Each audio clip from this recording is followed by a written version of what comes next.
नमस्कार, आप देख रहे हैं के न्यूज। मैं हूं आपके साथ सोनी चौहान। देवभूमि के दंगल में बात आज आफत और राहत की।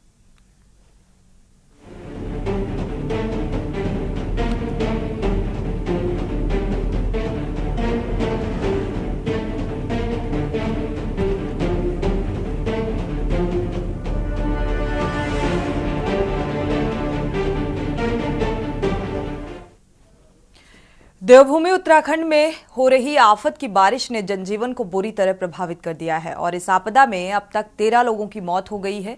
वहीं केदारनाथ और टिहरी में सबसे ज्यादा नुकसान की खबर है और इस बीच भारी बारिश की वजह से रेस्क्यू ऑपरेशन लगातार प्रभावित हो रहा है।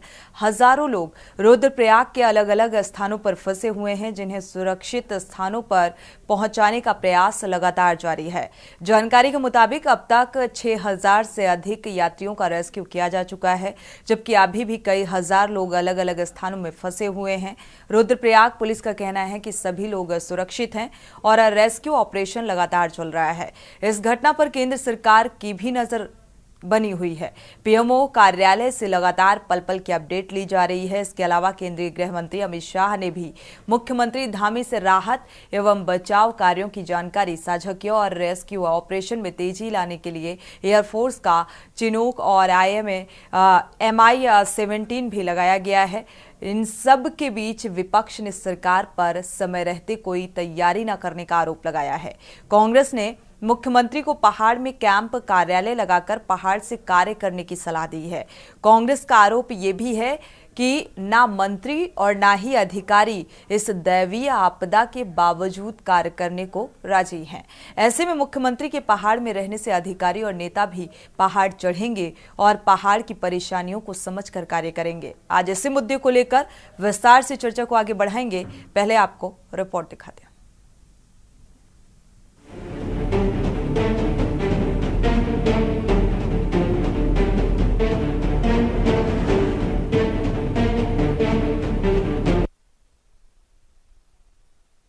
देवभूमि उत्तराखंड में आफत की बारिश ने प्रदेश को काफी नुकसान पहुंचाया है।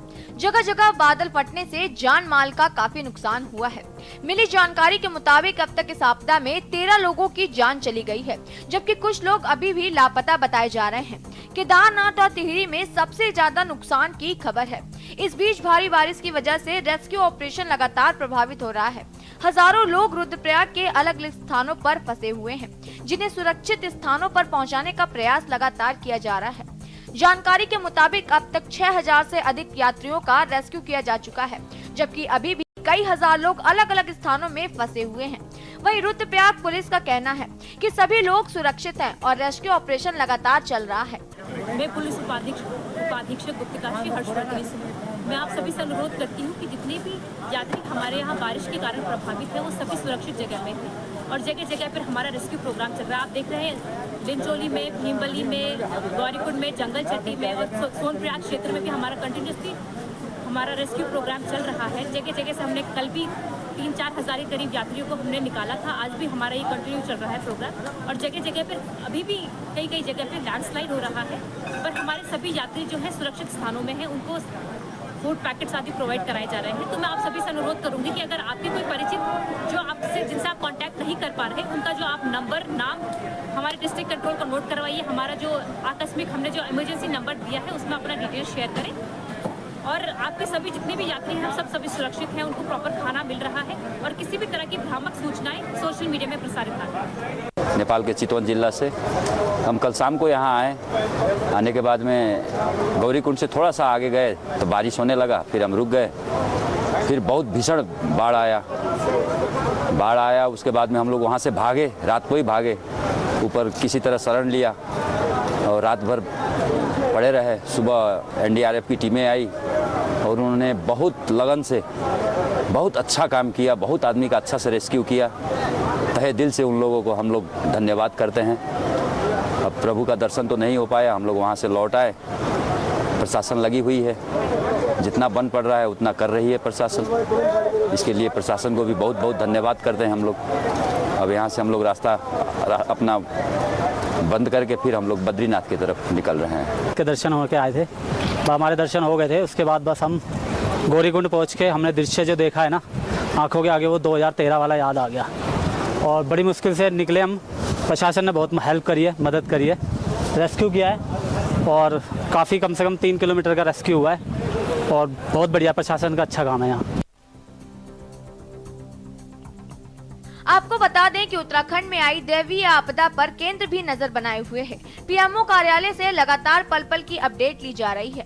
वहीं रेस्क्यू ऑपरेशन में तेजी लाने के लिए एयरफोर्स का चिनूक और MI-17 भी लगाया गया है। इन सब के बीच विपक्ष ने सरकार पर समय रहते कोई तैयारी न करने का आरोप लगाया है। इसके अलावा कांग्रेस ने मुख्यमंत्री को पहाड़ में कैंप कार्यालय लगाकर पहाड़ से कार्य करने की सलाह दी है। कांग्रेस का आरोप है कि न मंत्री और न ही अधिकारी इस दैवीय आपदा के बावजूद कार्य करने को राजी हैं। ऐसे में मुख्यमंत्री के पहाड़ में रहने से अधिकारी और नेता भी पहाड़ चढ़ेंगे और पहाड़ की परेशानियों को समझकर कार्य करेंगे। वहीं भाजपा का दावा है कि सभी कार्य सुचारू रूप से किए जा रहे हैं। निश्चित रूप से पूरा उत्तराखंड दैवीय आपदा से दहल रहा है। जगह जगह दैवीय, पूर्व से लेकर पश्चिम तक दैवीय आपदा आई है, उत्तर से लेकर दक्षिण तक आपदा है। आप हरिद्वार जनपद की देख लीजिए क्या हालत है, उधम सिंह नगर की देख लो क्या हालत है, धारचूला में आपदा है, आप देखिए मोरी में भी आपदा आई है। आप टिहरी जनपद के हाल देख रहे, रुद्रप्रयाग, उत्तरकाशी, चमोली के हालात बहुत ख़राब हैं और सरकार कतई दैवीय आपदा के प्रति संवेदनशील नहीं है। अकेले मुख्यमंत्री जी उजरे हैं, मुख्यमंत्री के कोई मंत्री साथ में नहीं है, प्रभारी मंत्रियों को कोई मतलब नहीं है, प्रभारी सचिवों के लिए आदेश निकालना पड़ रहा है कि उनके कार्यों की समीक्षा की जाएगी। ये कितनी बड़ी दुर्भाग्यपूर्ण बात है। और अच्छी बात होती मुख्यमंत्री जी इस दैवीय आपदा के समय में अगर गैरसैंण में अपना कार्यालय बनाते, पर्वतीय क्षेत्र में अपना कार्यालय बनाते, कैंप कार्यालय खोलते, वहीं बैठते, वहीं से सारी व्यवस्थाएं करते, तो मैं समझता हूँ वहाँ से काम त्वरित गति से होता। रूप से मैं कांग्रेस पार्टी को याद दिलाना चाहता हूँ कि जब 2013 की आपदा आई थी तब कांग्रेस उत्तराखंड राज्य के अंदर थी और देश के अंदर सबसे बड़ी त्रासदी थी केदारनाथ की त्रासदी। लगभग 72 घंटे तक सरकार को पता नहीं था कि क्या स्थिति है आपदा की। और आज आप देखेंगे तो हमारे प्रदेश के युवा मुख्यमंत्री पुष्कर सिंह धामी जी रात के 2 बजे जखनाली टिहरी में आपदा आती है और मुख्यमंत्री 9 और 10 बजे वहाँ पर स्पॉट पर पहुँच जाते हैं। इससे बड़ी संवेदनशीलता कुछ नहीं हो सकती है। निश्चित रूप से जिस तरह से उत्तराखंड की सरकार आपदा के बारे में संवेदनशील है, मैं कांग्रेस पार्टी को सलाह देना चाहता हूं कि वो नौटंकी न करे, उनका ध्यान केवल राजनीतिक यात्राओं पर है। इस समय जब प्रदेश में लोगों की जान जा रही है।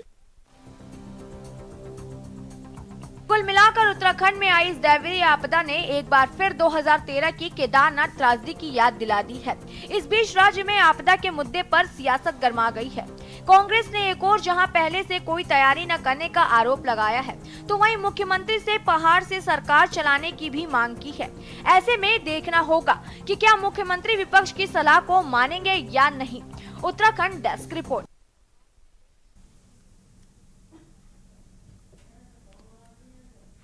तो जाहिर सी बात है, जो हालात देवभूमि में बनते हुए नजर आ रहे हैं वो वाकई त्रासदी को दोहराते हुए नजर आ रहे हैं, क्योंकि 2013 में 10,000 लोगों की जान त्रासदी में गई थी और वो मंजर शायद अभी तक कोई भूला नहीं, क्योंकि 2004 में एक लापरवाही बढ़ती गई और उसी का नतीजा था कि 2013 में इस तरीके से त्रासदी सामने आई। क्योंकि जो सरकारी व्यवस्थाएं हैं, यानी कि कागजी आंकड़ों को भी लोग आस्था में मानने को तैयार नहीं होते और उस त्रासदी के मंजर में 10,000 लोगों की जान गई, लेकिन आज तक किसी को कोई सजा नहीं हुई है। और एक बार फिर से ऐसी ही स्थितियां बनती हुई नजर आ रही हैं और आरोप और प्रत्यारोप का दौर शुरू हो गया है। हमारे साथ खास मेहमान जुड़ चुके हैं, आपका परिचय करा देते हैं। चर्चा की शुरुआत करते हैं। बीजेपी प्रवक्ता हैं आरपी रतूड़ी जी, आपका बहुत बहुत स्वागत इस चर्चा में शामिल होने के लिए। अमेंद्र बिष्ट जी हैं कांग्रेस से, आपका भी बहुत बहुत स्वागत इस चर्चा में शामिल होने के लिए।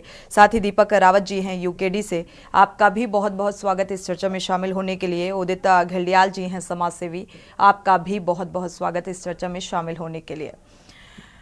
बीजेपी प्रवक्ता से शुरुआत कर लेते हैं आरपी रतूड़ी जी, क्योंकि व्यवस्थाओं को लेकर अक्सर सवाल उठते हैं, क्योंकि ये पता है कि जब बारिश हो रही है और ये राहत भरी बारिश से कब आफत में तब्दील हो जाए कहा नहीं जा सकता, क्योंकि ऐसी स्थितियां हैं उत्तराखंड की। बावजूद इसके पहले से सरकार की तरफ से क्या इंतजाम किए गए, और अगर किए गए तो ऐसी स्थितियां बनती हुई क्यों नजर आ रही हैं? देखिए सोनी जी, उत्तराखंड में निश्चित तौर पर आपदा का रिश्ता बहुत पुराना है, लंबा है, और आपदा के लिए सरकार निश्चित तौर पर हर समय सजग और तैयार रहती है। इसी के लिए आपने देखा होगा जगह जगह पर हमारी एनडीआरएफ की और एसडीआरएफ की टीमें पहले से तैनात रहती है, हमारी पीडब्ल्यूडी की टीमें तैयार रहती, स्वास्थ्य विभाग की। लेकिन ये कहाँ पर आपदा आएगी, कहाँ बादल फटेगा, कहाँ लैंडस्लाइडिंग होगा, ये पहले से कोई आकलन नहीं कर सकता। ये बहुत बड़ा मुश्किल विषय है। सरकार किसी की भी हो, ये चाहे किसी पार्टी की हो, कहाँ पर जमीन कब धंस जाए, कहाँ पर कब बादल पहाड़ में फट जाए, कहाँ पर ठीक है, अतिवृष्टि हो जाए। चलिए, आपका ये मानना है कि प्राकृतिक आपदा है, कभी भी कहीं भी ऐसी स्थितियां बन सकती हैं। इसका आकलन या इसका तोड़ या इसे चिन्हित कर पाना सरकार के बस की बात नहीं है। हमारे साथ अमेंद्र बिष्ट जी भी हैं। जी जी जी, अमेंद्र बिष्ट जी भी हैं। अमेंद्र बिष्ट जी, आपकी भी प्रतिक्रिया, और जो कह रहे हैं आरपी रतूड़ी जी, इस बात से कितना इत्तेफाक? उनकी इस बात को स्वीकार किया जा सकता है कि आपदा कहीं भी कब आ जाए इस बात का तो किसी को अंदाजा नहीं होता। लेकिन हम ये कहना चाहते हैं कि उत्तराखंड में आपदाओं का एक इतिहास रहा है, और जब से प्रदेश बना है और प्रदेश बनने से पहले भी इस पहाड़ी इलाके में आपदाएं लगातार आती रही हैं। एक बड़ी आपदा का अगर उल्लेख करें, जिसका जिक्र अभी आपने किया, 2013 की आपदा का।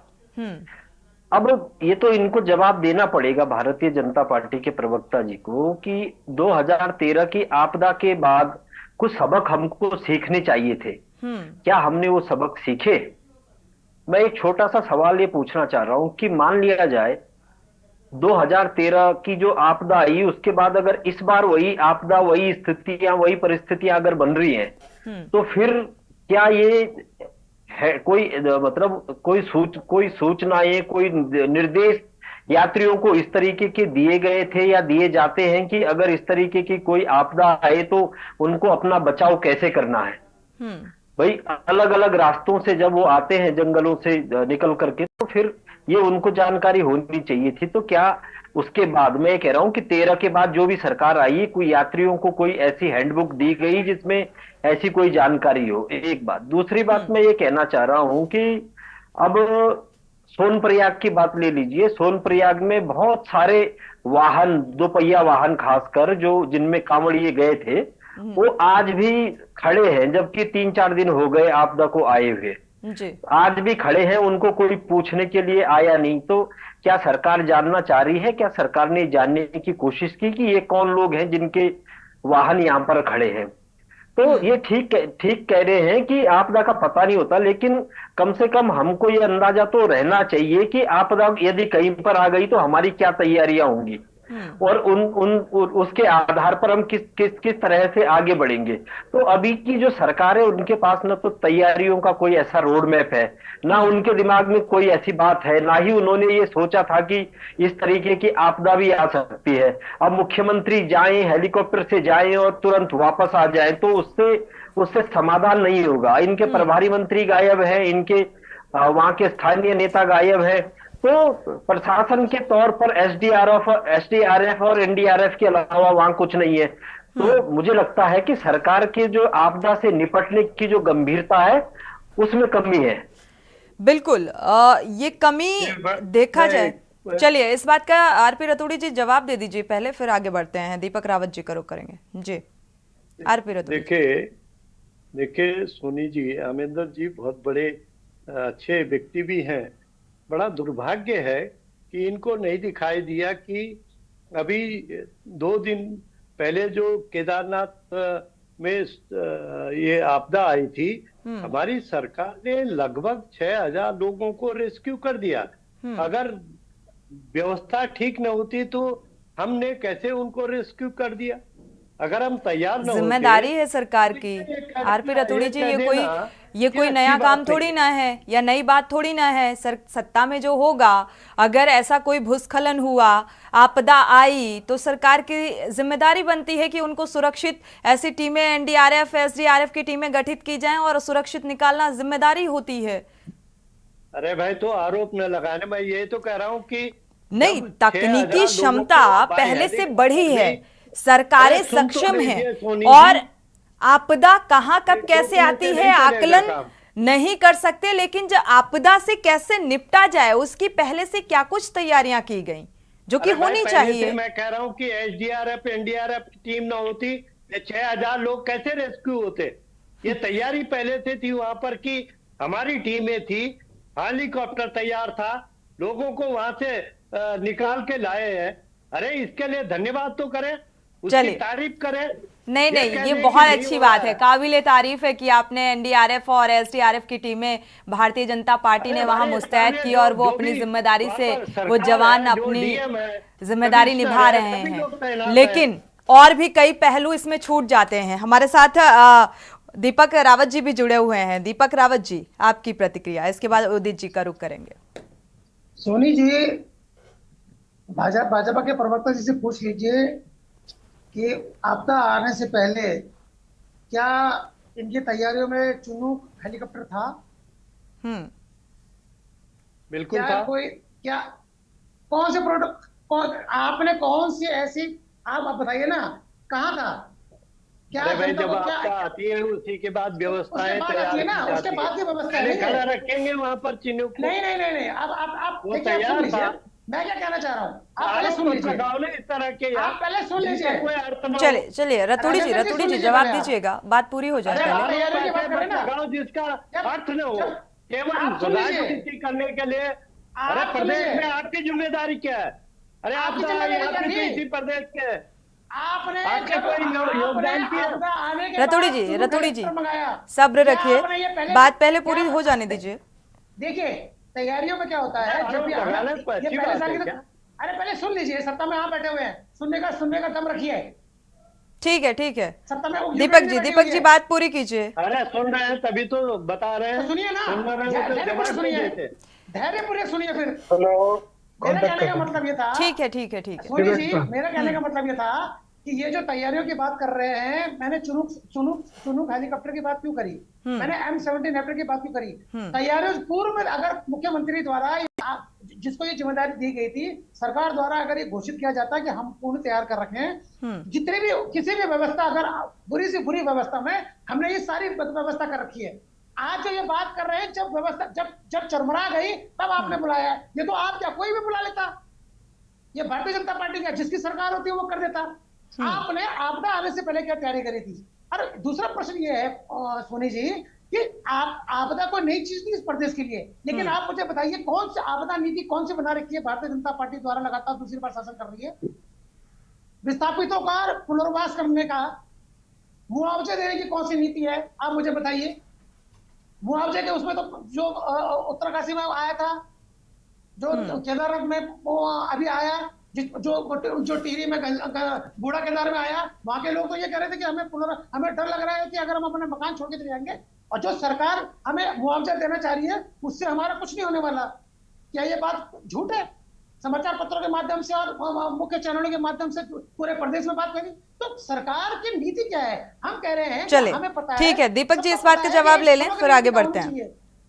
दीपक जी इस बात का जवाब ले लेते हैं, आगे बढ़ते हैं फिर। रतूड़ी जी, आपदा नीति क्या है? आपदा से पहले क्या कुछ इंतजाम किए गए? व्यवस्थाएं तो हैं, लेकिन आपदा आने के बाद। दीपक जी का ये सवाल जी। सोनी जी, व्यवस्था पहले से तैयार रहती, लेकिन पहले ही उड़ना शुरू कर देंगे।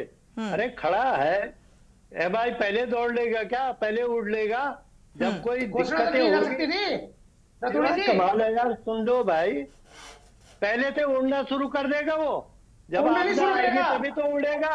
जब आप ये कहते हैं कि हमने पूर्ण व्यवस्था कर रखी थी तो आपको ये भी बताना चाहिए कि हमने क्या क्या व्यवस्था कर रखी है। ठीक है दीपक जी बात पूरी हो गई है, जवाब सुन लीजिएगा। यहाँ पर आप कह रहे हैं कि एसडीआरएफ है, एनडीआरएफ है, वो तो सबको पता है कि यहाँ पर एसडीआरएफ एनडीआरएफ है। किसको नहीं पता है कि एसडीआरएफ एनडीआरएफ किसने का? अरे भाई इसी का हिस्सा है, बहुत बोल दी है भैया। दीपक जी सुन लो, ये पहले से तैयारी थी, एयरफोर्स के साथ हमारा पहले से समझौता कि कोई ऐसी आती तत्काल वो हमको सेवा देंगे।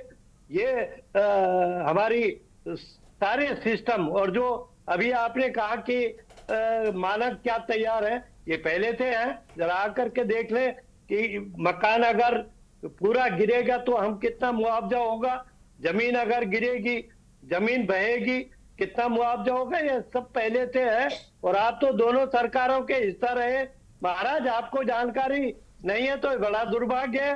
फिर तो आप किस पार्टी के लोग हैं, कैसे लोग हैं जब आपको जानकारी? आपको एक और जानकारी दे दूं, 2 दिन पहले कि बूढ़े के दौर में सुनिए ना, सरकारों की, अरे पहले सुनिए, पार्टियों की सरकार, अरे पहले सुनिए, आप पहले मेरी बात सुनिए, फिर जवाब दे दीजिएगा।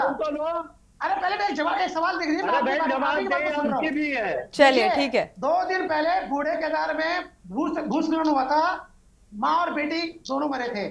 आप उनका मुआवजा देखिए, और 2 दिन बाद केरल में भूस्खलन हुआ, केंद्र द्वारा और राज्य द्वारा उनका मुआवजा देखिए, आपको जमीन आसमान का फर्क नजर आएगा। ये विरोधाभास कैसे हो सकता है? हर राज्य की अपनी अपनी होगी व्यवस्था। तो मैं यही पूछ रहा हूँ, ये विरोधाभास कैसे हो सकता है? अरे भाई सेंटर की एक जैसी होती है, प्रदेश की अलग-अलग। ठीक है दीपक जी। और यहाँ के मुआवजा कुछ केरल से अपने आप केरल कहाँ जा रहे हो? उत्तराखंड में रहो। सेंटर में तो सेंटर का जो मुआवजा आया, सरकार में रहे, आपने क्या योगदान किया? चलिए यूकेडी की भी सहभागिता का जिक्र करेंगे और सुझाव का भी आगे बढ़ लेते हैं। उदित घिल्डियाल जी का रुख कर लेते हैं। सरकार में थे तब तय क्या करा था? केंद्र सरकार केरल को कुछ और मुआवजा देगी और उत्तराखंड के यहाँ भी वही देगी। केंद्र का एक ही मापदंड होगा, वहाँ भी मिलेगा तो यहाँ भी मिलेगा। आप मुआवजा देने के मुआवजा की राशि की बात कर रहा हूँ मैं आपकी। अरे भाई मुआवजा राशि केंद्र के द्वारा जो चलिए मापदंड एक ही होगा। दीपक जी यही जवाब है रतूड़ी जी का, मापदंड एक ही होगा। ठीक है दीपक जी अरे आप क्या जानकारी, समाज सेवी का भी रुख कर लेते हैं। हमारे साथ उदित घिल्डियाल जी भी जुड़े हुए हैं। बेहतर तरीके से सरकार की जो तैयारियां हैं मुझे लगता है उससे मुखातिब होंगे। उदित घिल्डियाल जी, ये जो आपदाएं सामने आ रही हैं और जब एक आपदा कोई आती है उसके बाद कितनी तैयारी सरकार की आप धरातल पर देख पा रहे हैं, जिस तरीके से दावे कर रहे हैं रतूड़ी जी? सोनी जी देखिए, मैं बाद में तो सभी कुछ करते हैं, लेकिन हर किसी सरकार की तैयारी रहती है, वो अच्छी बात है। और हमारे यहाँ तो क्योंकि नरेंद्र मोदी जी का सीधी नजर है तो ज्यादा करना पड़ता है, ज्यादा करना चाहिए। मेरा कहना यह है कि 2013 में वो छोटी आपदा नहीं थी, उसने बहुत पूरे प्रदेश को नहीं देश को हिला के रखा। हर राज्य से कोई ना कोई गमी हुई। 2013 में आनंद शर्मा वेदर के इंचार्ज थे, मौसम विभाग के इंचार्ज थे, और उन्होंने ये वार्निंग दी थी कि बहुत रेड अलर्ट टाइप का था कि बहुत जबरदस्त बारिश होने वाला है और यात्रा को रोक देना चाहिए। अधिकारियों ने या जो भी कारण रहा होगा वो यात्रा नहीं रुकी। नतीजा क्या हुआ? कुछ हजार लोग गए। मेरा कहना यह, इस वाली आपदा में भी वार्निंग दी गई थी, वार्निंग दी जा रही है। हम ये कह रहे हैं 2-4 हजार लोगों को रोकने से क्या धाम में कोई कमी आ जाएगी? क्या किसी के इनकम में कमी आ जाएगी? कि वो जिंदगी जरूरी है। बिल्कुल, ये किसी भी सरकार की नहीं है, वर्तमान नहीं है, हरदम। 2013 ने सिखाया कि बिल्कुल, और 2013 में त्रासदी आने के बाद शायद वो पहली बार था जब केदारनाथ धाम में पूजा नहीं हुई थी, रोकी गई थी। नहीं हुई थी, वो तो 2 महीने नहीं हुई, वो तो 2 महीने नहीं हुई। लेकिन मेरा कहना यह है कि वहां तो पूजा हो ही रही है, धाम में तो कुछ हुआ ही नहीं है। हम ये कह रहे हैं कि जब रास्ते के लिए वार्निंग है और रेड की है, ऑरेंज से ऊपर की वार्निंग है और प्रिसाइज वार्निंग है कि इस जगहों में, इन जगहों में रहेगा, तो 2 दिन अगर यात्रा रोक दी जाए, ये भविष्य के लिए भी है, किसी सरकार के लिए। अगले साल भी आएगा, उसके अगले साल भी आएगा, यात्री आते रहेंगे, कांवड़ आते रहेंगे। लेकिन आस्था अपनी जगह है, उन दुकानदारों की इनकम भी जरूरी है, लेकिन ये जो जिंदगी और मौत का खेल है ये बहुत महत्वपूर्ण है, इसकी प्राथमिकता होनी चाहिए। देखिए हम लोग समझ नहीं पा रहे हैं, हम लोग पोस्ट में जा रहे हैं कि रेस्क्यू कौन नहीं कर रहा, सब अच्छा काम हो रहा है, सब कुछ ठीक है, निकाला जा रहा है, एनडीआरएफ एसडीआरएफ बहुत मेहनत कर रहे हैं, पुलिस के लोग प्रशासन सब मेहनत कर रहे हैं। ये नहीं गए होते तो प्रशासन को इतनी कवायद नहीं करनी पड़ती, सफाइयां नहीं देनी पड़ती टेलीविजन चैनल्स में कहीं भी। वेदर डिपार्टमेंट की ओर से भी मैं थोड़ा सा चाहूंगा कि गलत कैलकुलेशंस हो रही है। उन्होंने कह दिया पिथौरागढ़ में है, रुद्रप्रयाग में है, यहाँ है, तो फिर डॉपलर काहे के लिए लगाए? अगर प्रिसाइज नहीं हम बता पा रहे, देहरादून में स्कूल बंद हो जा रहे हैं, शाम को बारिश हो रही है, दिन भर बारिश नहीं हुई है, स्कूल 5 दिन बंद हो गए, ऐसे कर करके। जब जुलाई अगस्त में आपदा आती है तो प्रदेश सरकार एक नई नीति क्यों नहीं बनाती कि स्कूल जुलाई अगस्त में बंद होंगे? भाई मई जून में क्यों बंद होंगे? वो तो नीचे लू चलती है, मैदानी क्षेत्रों में चलती है। पहाड़ की आपदा तो जुलाई अगस्त की है। इसमें देखिए ये सुझाव हमारे लगातार हम दे रहे हैं सरकार को कि जुलाई अगस्त में स्कूल को बंद रखिए, आप आपदाओं से बच्चे नहीं, मतलब डर रहता माँ बाप के कि कभी कहीं बादल फट गया, कहीं स्कूल में बैठे क्या हो गया, रास्ते बंद होकर नहीं आ पा रहे। तैयारियां मैंने पिछली बार भी डिबेट में कहा था, डॉपलर ये जो 2 लगे हैं, ये हाई एल्टीट्यूड डॉपलर लगे हैं, इनसे हम प्रिसाइज कैलकुलेशन नहीं कर पाएंगे। हमारे को वैली वाइज डॉपलर्स चाहिए, और मुझे पूर्ण विश्वास है अगर मुख्यमंत्री जी युवा हैं, अगर वो एक बार प्रधानमंत्री जी से बात करेंगे या गृह मंत्री से बात करेंगे तो कुमाऊं और गढ़वाल के लिए 10-10 डॉपलर बहुत छोटा है, बहुत छोटी सी है। इतनी बड़ी जान, इतना कुछ बवाल मचा हुआ है, यहां पर ये हो गया, वहां पर वो हो गया। अमेरिका में टोर्नेडो आते हैं टेक्सास में, एक जमाने में 200-200 लोग मरते थे, जब उन्होंने टेक्नोलॉजी का इस्तेमाल करा तो आज एक भी नहीं मरता। जब तक कि कोई सतह नहीं जाना चाहता उस टोर्नेडो के अंदर, इतनी प्रिसाइज होती है कि कितनी चौड़ाई में आएगा, कितनी गति होगी, उसमें समय लगा। लेकिन टेक्नोलॉजी, आज ये टेक्नोलॉजी सब जगह उपलब्ध है, हम इसका इस्तेमाल कर सकते हैं। ये हमारे राज्य के लिए, हिमाचल जैसे राज्य के लिए बहुत महत्वपूर्ण है। ये आपदा अकेली मतलब हम लोग के लिए ये केवल डिस्कस करना कि चिन्हों आ रहा है नहीं आ रहा है, कौन सी है, हम कोशिश करें कि हम उसका पहले से ना ये हादसा हो, उसके ऊपर हमारे अधिकारियों को काफी डिस्कशंस करने चाहिए, बैठक लेनी चाहिए। बिल्कुल, लेकिन ये अगर ऐसा होता है तो जाहिर सी बात है शायद ये भूस्खलन और जो अभी हालात बने हुए हैं, शायद इसमें अगर तकनीकी दक्षता इतनी स्ट्रांग होती तो शायद ऐसे हालात ना बनते। लेकिन इस ओर किसी ने ध्यान देने की ज़रूरत नहीं समझी या इस पर बात करने की ज़रूरत नहीं समझी। इसी के साथ वापसी करेंगे, वक्त एक छोटे से ब्रेक का है।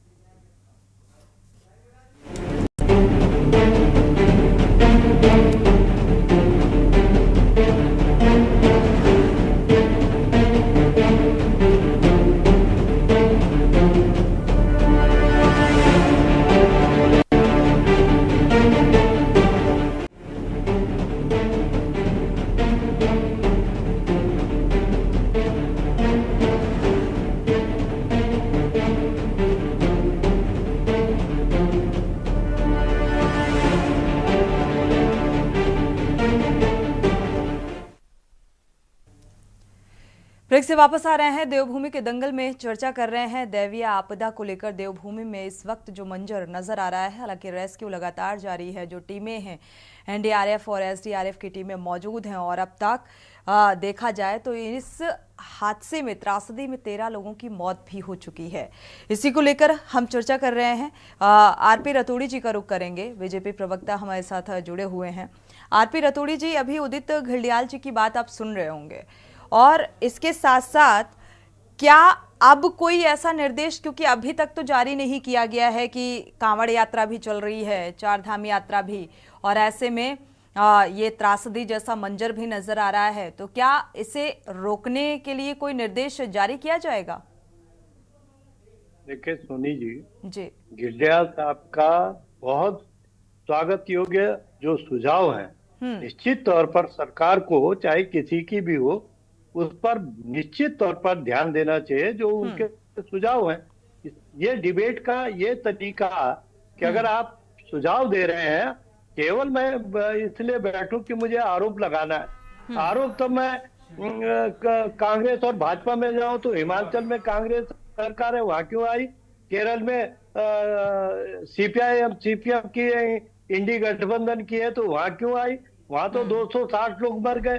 सवाल उस बात की नहीं, जो गिल्डिया जी का सुझाव है, निश्चित तौर पर सरकार को उस सुझाव पर ध्यान देना चाहिए कि भाई जब ये हमारी बरसात ऋतु होती है उस पर छुट्टियों की बात करनी चाहिए। जो डॉपलर की बात है, निश्चित तौर पर सरकार को उस पर ध्यान देना चाहिए कि वो अधिक बढ़ाए। तो ये स्वागत योग्य बहस भी है और अच्छी भी है, ज्ञानवर्धक भी है। खाली आरोप लगाऊं?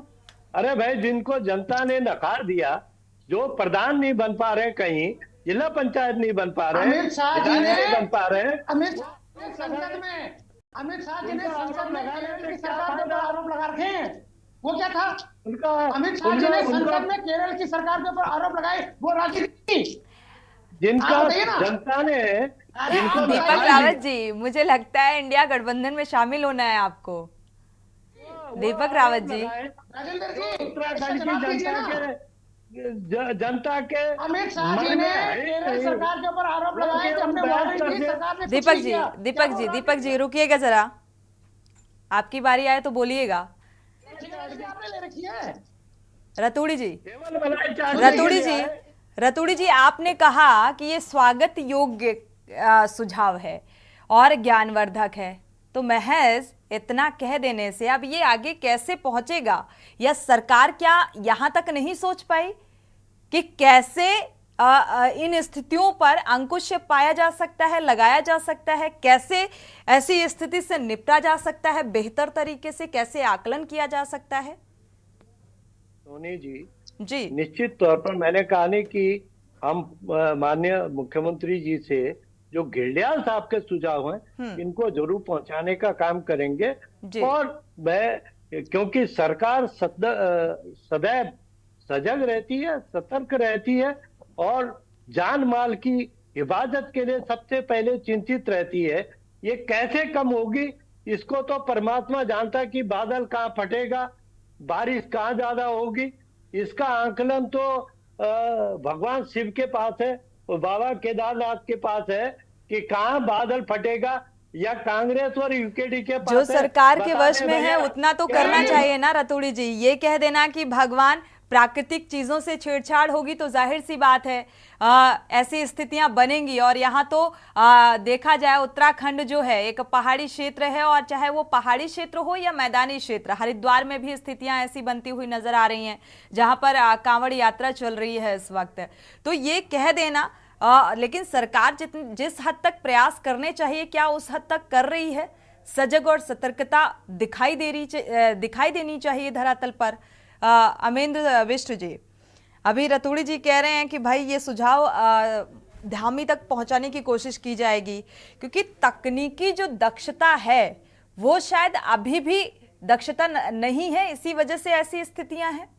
आपदा के बाद तो भाई ये जिम्मेदारी है सरकार की कि रेस्क्यू करना, एनडीआरएफ एसडीआरएफ की टीमों की मुस्तैदी और सुरक्षित लोगों को बाहर निकालना, लेकिन कैसे अंकुश लगेगा? और आपके पास अगर कोई बेहतर सुझाव है तो वो भी दे सकते हैं बजाय सवाल उठाने के।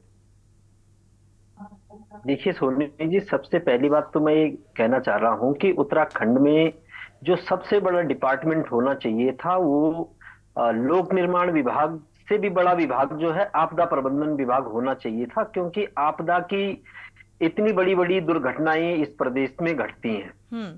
तो अब आप मुझे बताइए कि सरकार की तैयारियों को लेकर के जो हम बात कर रहे हैं, आप देखेंगे कि छोटे छोटे विभागों में भी अगर उन छोटे छोटे विभाग है उनके काम देखने के लिए भी सरकार ने मंत्री रखे हुए हैं, अलग से मंत्री रखे हुए हैं। अगर लोक निर्माण विभाग का काम देखना है तो उसके लिए एक मंत्रालय है, सतपाल महाराज जी उसको देखते हैं।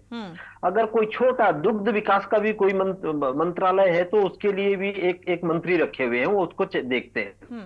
और उत्तराखंड में आपदा प्रबंधन जैसा जो बड़ा विभाग है वो मुख्यमंत्री जी ने अपने पास रखा हुआ है। वो वो उसके लिए कोई किसी मंत्री को जिम्मेदारी नहीं दी गई है।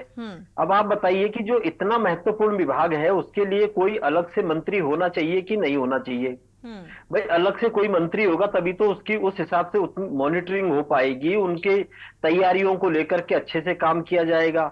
लेकिन ऐसा बिल्कुल नहीं है। कोई आपदा प्रबंधन विभाग को जो है मुख्यमंत्री ने अपने पास रखा हुआ है।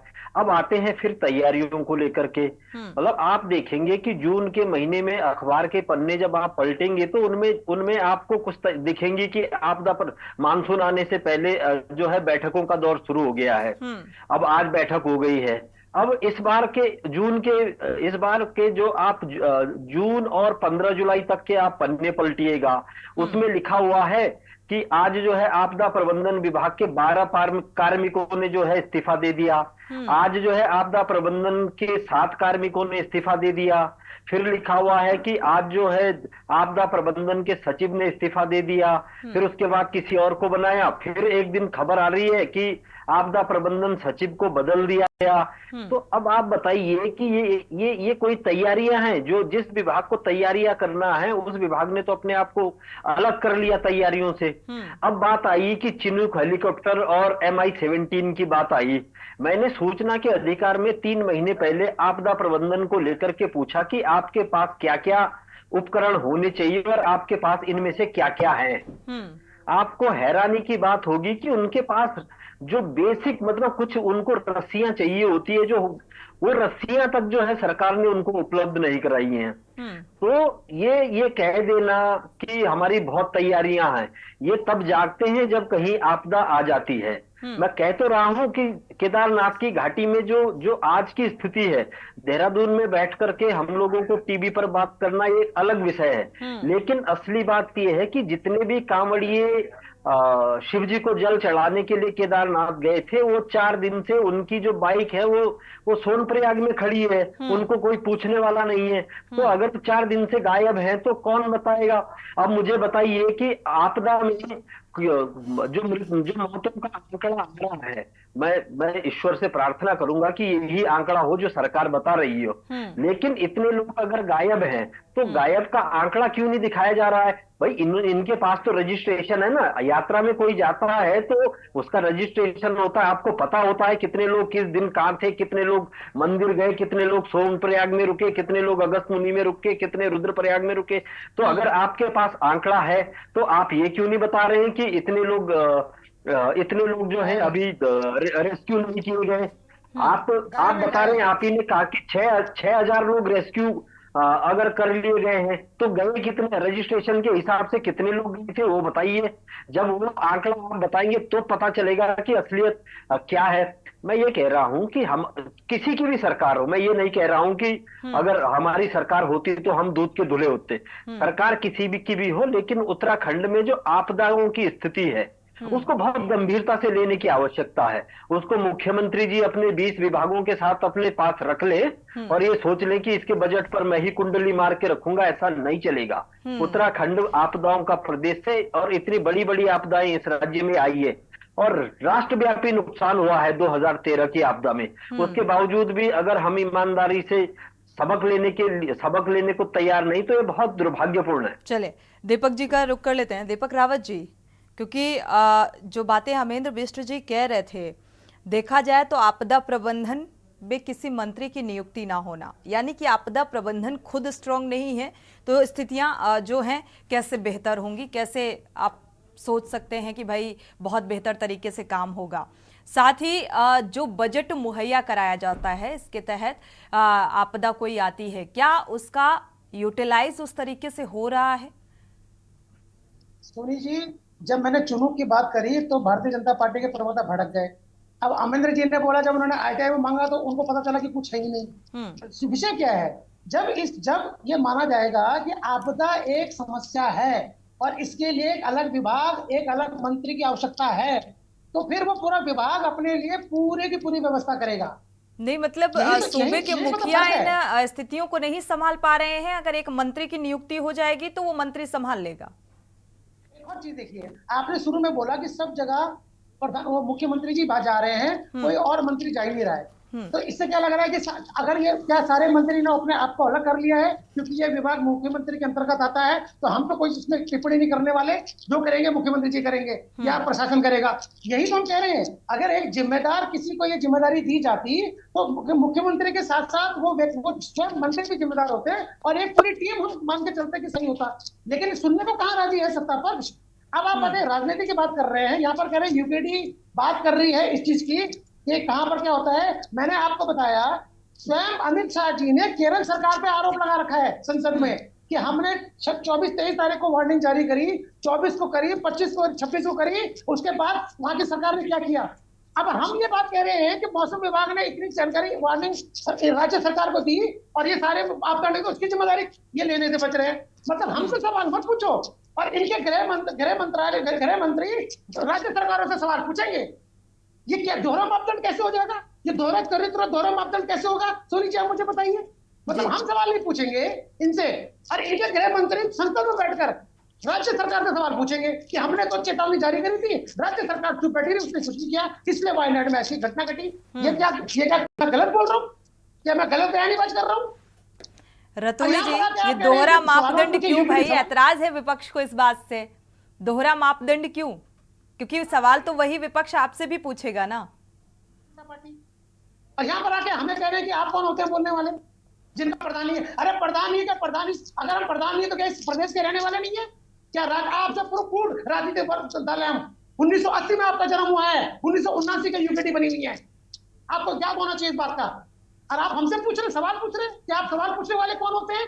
अरे आप अपनी हताशा को हम पे मत निकालिए, जो कार्रवाई करनी है तो उसमें करिए, जो योजनाएं बनानी, जो नीति बनानी है उसमें करिए। वाह भाई वाह। रतुड़ी जी जी सोनी जी, अब उन पे मैं ज्यादा टिप्पणी नहीं करता हूँ। जो जनता लोकतंत्र की परिभाषा ही नहीं समझते कि लोकतंत्र में सबसे बड़ा होता है कि जनप्रतिनिधि अगर है तो जनता अदालत में आए, जनता द्वारा ठुकराए गए लोग जब चिल्ला के बोलते हैं तो बड़ी निराशा और हताशा तो अपने आप लगती है इनको। ये हम पे हताशा की बात कर रहे हैं। अयोध्या में आपको ठुकरा दिया, अरे भाई ठुकरा दिया, हम अयोध्या ठुकरा दिया और तीसरी बार हम ठीक है दीपक जी सुन लीजिए, तो भारत के प्रधानमंत्री नरेंद्र मोदी जी बने हैं, यूकेडी नहीं बना, छोड़ दिया। अरे यूकेडी नहीं बनी कहीं पर। एक मैंने कहा नहीं, अरे भाई आप जनता द्वारा ठुकराए हुए लोग हैं यार, क्यों इतने उछल रहे हो? स्वीकार किया ना, क्यों उछल रहे हो? स्वीकार कर लिया। अरे हमें स्वीकार है, अयोध्या में हम जीते हैं। कहाँ जीते हैं? अरे भाई हम अयोध्या जीते, हमने 500 साल, अरे 500 वर्ष पुरानी इंतजार को पूरा किया है। भगवान राम दीपक जी हम जीते हैं वहाँ, तो यही हाल होगा। अरे भैया तुम चंदा भी तो ले लो, तुम्हें चंदा भी दे कौन रहा है? प्रधानी और चंदे का माल अपना, यही हाल होगा भारतीय जनता पार्टी का। भैया वो कहे हैं जिन्हें 5 पैसा नहीं दे रहा, कोई जरा अपना बताओ ना कि आपको कोई दे रहा है ना। 8,000 ये फिजूल की बातें हैं। दीपक जी रतुड़ी जी जो दीपक जी ने सवाल उठाए थे, अगर उसका जवाब दे सकते हैं तो दीजिए, उदित घड़ियाल जी का रुख करेंगे। उनका जवाब मैं कह रहा हूँ ना, जवाब तो तब दूं जब वो उनकी इस लायक वो जनता में पहले हैसियत बना दें अपनी। अब कहाँ यूकेडी की हैसियत में जा रहे हैं? दीपक जी ने जो बात कही कि भाई दोहरा मापदंड क्यों, कि संसद में गृह मंत्री सवाल उठाते हैं और फिर यहाँ पर जब आपसे सवाल पूछा जाता है तो आप अलग थलग बात करते हैं। इस दोहरे मापदंड को लेकर जवाब। बिल्ली मत बनिए। ठीक है दीपक जी, बात खत्म हो गई ना। खिसियाए बिल्ली खम्मा नोचे, बिल्ली मत बनिए। लोगों ने भरोसा कर दिया, बिल्ली मत बनिए, खम्मा मत नोचिए, सवाल का जवाब दीजिए। ठीक है दीपक जी सुनिए तो, क्योंकि जब आप जनता द्वारा ठुकराए हुए लोग हैं, आपका जवाब नहीं। मैं इनका अमरिंदर जी का और घिल्डियाल जी का, जो कई जनप्रतिनिधि जिनको स्वीकार्य होता है, जिनको जनता ने ठुकरा दिया, गांव प्रधान स्वीकार नहीं करता। अगर मैंने वास्तविकता बता दी आपकी, आप है ही कोई मुझे ऐसा लग रहा है दीपक जी आपका जोश देखकर कि आगे मतलब अभी केदारनाथ उपचुनाव होने हैं तो उसमें कोई तैयारी आपकी भी है क्या? अरे आपका मैथ तो नहीं है ना उस लायक। दरबार में नहीं रहा। चलिए घेल्डियाल जी का रुख कर लेते हैं।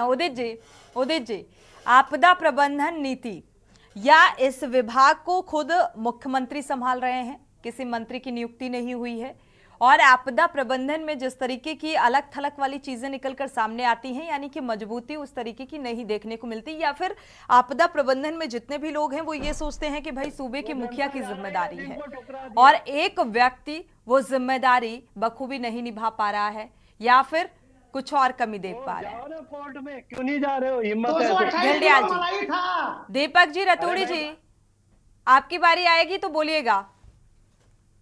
घेल्डियाल जी से मेरा सवाल है, घेल्डियाल जी से सवाल है मेरा।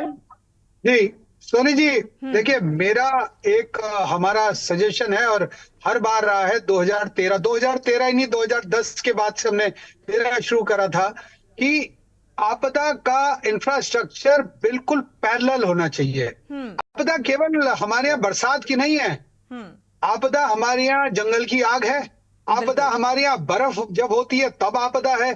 तो आपका सारा साल ये पहाड़ है और इसमें ये हिमालय है, इसमें आपदाएं बढ़ेंगी, ये कोई रोक नहीं पाएगा, क्योंकि जिस हिसाब से जलवायु परिवर्तन हो रहा है उसमें बहुत बड़ी मार हिमालय पे पड़ेगी, यानी कि जम्मू कश्मीर से लेके और हमारे यहाँ तक। आप अरुणाचल में देख लिए कितनी बड़ी मार पड़ी है, नॉर्थ ईस्ट में इस बार बहुत बड़ी मार पड़ी है जो पहले कभी नहीं दिखती थी। तीस्ता ने बहुत बुरा हाल करा वहां पर। मेरा कहना यह है कि एक इंफ्रास्ट्रक्चर पैरेलल खड़ा करना पड़ेगा। आप भले उसमें आप सचिव को और अपर सचिव रखें, लेकिन उसके बाद सारे के सारे टेक्निकल लोग होने चाहिए, असेसमेंट से लेके जो सारे साल एसेस करते रहे। देखिए वेदर डिपार्टमेंट अच्छे हैं, अच्छे लोग हैं, पढ़े लिखे हैं, बढ़िया, लेकिन उनकी मिस कैलकुलेशन हो रही है कहीं ना कहीं इस बार। बिल्कुल पिछले कुछ महीनों में एक बूंद पानी नहीं पड़ा। हम लोग जब पहाड़ पे ट्रेवल कर रहे थे, लगातार मैं रहता हूं पहाड़ों में, मैंने आपस में सबसे कहा, कुछ हमारे अधिकारी लोग भी तो उनसे कहा, मैंने कहा इस बार बहुत बुरा होने वाला। कहले क्यों? मैंने कहा मिट्टी एकदम सूख गई है, जैसे ही पानी की बूंद पड़ेगी वो सीधा नीचे आएगी और यात्रा शुरू होने वाली है, कहीं यात्रा पे असर ना पड़े। देखिए ये आप सब जानते हैं, रतूड़ी जी जानते हैं, बिज जी, सबको पता है, सब लोग पहाड़ के हैं, सब ट्रैवल कर रहे हैं। सवाल ये उठता है कि इस पे काम कब होगा। देखिए युवा मुख्यमंत्री है, एनर्जी है उस मुख्यमंत्री के पास इस समय वर्तमान में, प्रधानमंत्री पूरी मदद करना चाहते हैं, तो दिक्कत कहां हो रही है? हमारे अधिकारियों को बिठा के एक बार टाइट करना पड़ेगा। देखिए हर अधिकारी को पहाड़ की जिम्मेदारी लेनी पड़ेगी, पहाड़ी लोगों की जिम्मेदारी लेनी पड़ेगी। हम लोग सब चीख चीख के कह रहे हैं पलायन पलायन पलायन, और अगर ऐसे ही मार आती रही, ऐसे ही गांव बहते रहे, ऐसे ही पुलिया टूटती रही, कोई अपने बच्चे को स्कूल नहीं भेजेगा। मैंने आपको पहले कहा जुलाई और अगस्त कंप्लीट स्कूल बंद हो जाने चाहिए उत्तराखंड में, संपूर्ण पहाड़ी इलाकों में। पहाड़ी क्या, पूरे उत्तराखंड में आप सिस्टम करिए। पंजाब में है, हिमाचल में है, पंजाब में जुलाई अगस्त में छुट्टी होती है, उसके कारण है उनके जो भी उन्होंने अपना सिस्टम को वैसे ही बना लिया है। तो हमें इंफ्रास्ट्रक्चर बहुत मजबूत करना पड़ेगा अविलंब। मैंने फिर बोला सारे साल तीनों उसमें, सर्दी में, बरसात में और गर्म इसमें, आग के समय, तीनों में आपदा प्रबंधन चाहिए। फॉरेस्ट डिपार्टमेंट के पास कोई ऐसा सिस्टम नहीं है कि वो आग को बुझा सके। पुलिस किस किस जगह पे जाएगी, एनडीआरएफ एसडीआरएफ किस किस जगह पे जाएगा। हमारे पास इतनी सारी एक्स आर्म फोर्सेस के लोग हैं, उनको जोड़ करके, युवाओं को जोड़ करके एक नया मौका दीजिए ना। ये तो एक नया हर जगह है, अमेरिका में है, कनाडा में है, यूके, सब जगह है, ऑस्ट्रेलिया में है। अब एक पैरेलल खड़ा करिए ना, और मेरे हिसाब से भारत सरकार को कोई दिक्कत नहीं होगी फंड देने में। बिल्कुल, और फंड की डिमांड जरूरत पड़ने पर की ही जाती है केंद्र सरकार से। ये बात भी निकल कर सामने आती है रतूड़ी जी, लेकिन अभी भी तकनीकी तौर पर इतना सक्षम नहीं है। और आखिर क्यों नहीं है, इस ओर क्यों नहीं ध्यान दिया जा रहा है? क्यों मजबूती नहीं है इतनी? अधिकारी क्यों अपनी जिम्मेदारी बखूबी नहीं निभा रहे हैं?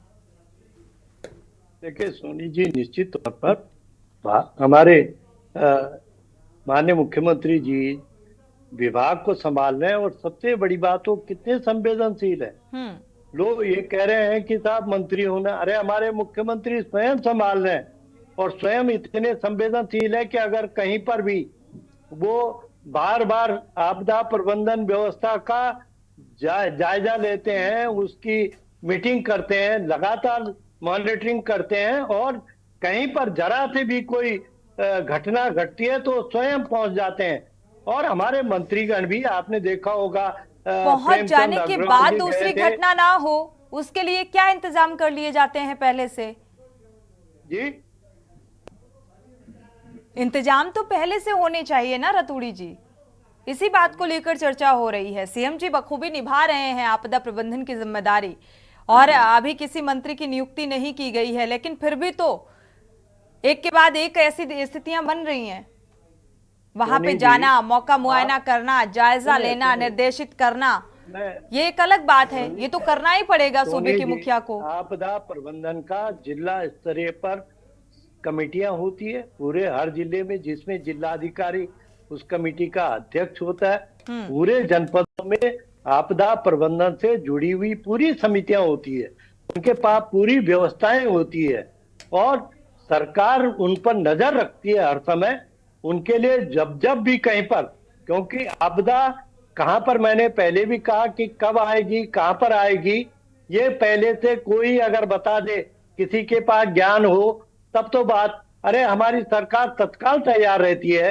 नदी का मोड़ कहां पर जाएगा, किस गांव की तरफ मुड़ जाएगा, कौन सी जमीन को खींच लेगा, ये पहले से कोई नहीं बता सकता है। पर्वतीय क्षेत्र का रहने वाला मैं भी हूं। ऐसा है क्या, नदी भी कहीं बीच से मुड़ जाती है?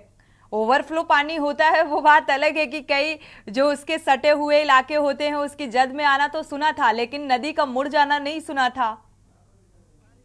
किसी को जानकारी नहीं। चलिए ठीक है, ये कह देना काफी नहीं है।